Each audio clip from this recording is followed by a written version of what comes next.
Good evening, everyone. This is George, your life coach, and I would like to talk about dealing with bullying bosses.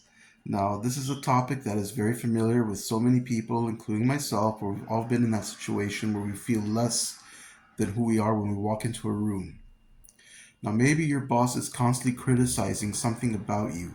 Either he's taking credit for your work or makes you feel like you're always making mistakes and any disaster is your fault. And this is something that has common to so many people, and today I'd like to talk about this in a two-part video series.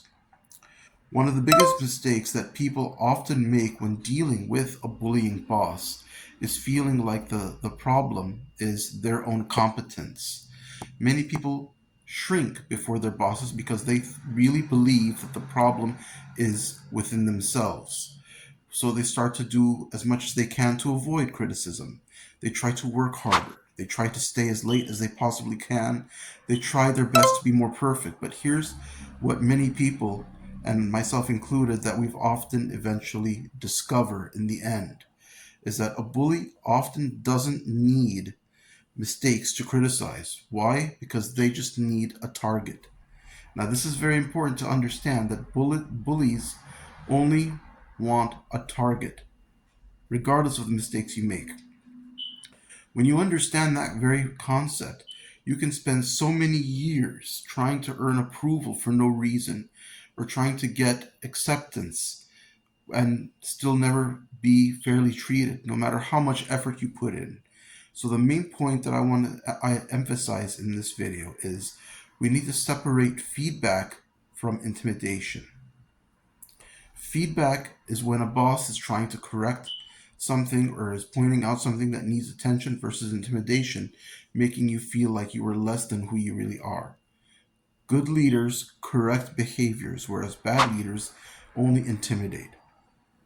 A good boss is someone who will say, here's something that needs improvement, whereas a bully, he says, what's wrong with you?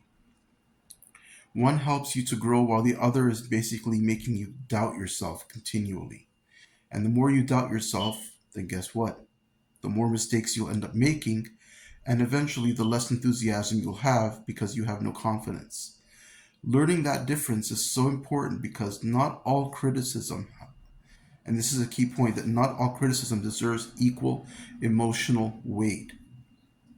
The second thing that we need to do when dealing with a bullying boss is always document everything. Document reality. Bullies love to thrive in confusion. Okay, bullies thrive in confusion, and that's why documentation matters the most.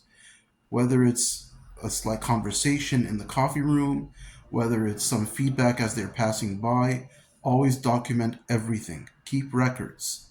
Save your emails. Take notes especially after having important conversations with your bullying boss. Not because you're trying to start a war, but because no matter what they try to throw at you, you have the proof that can keep yourself grounded in reality so that you don't lose track of who you are and what you have accomplished.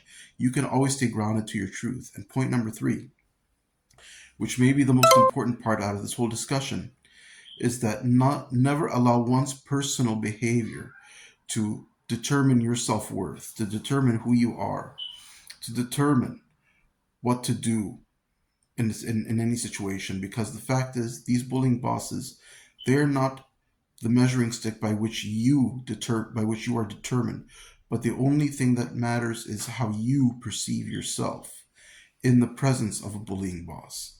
If you found this video helpful, please feel free to subscribe and leave comments, and hope to talk to you soon in our first clarity session. Thanks.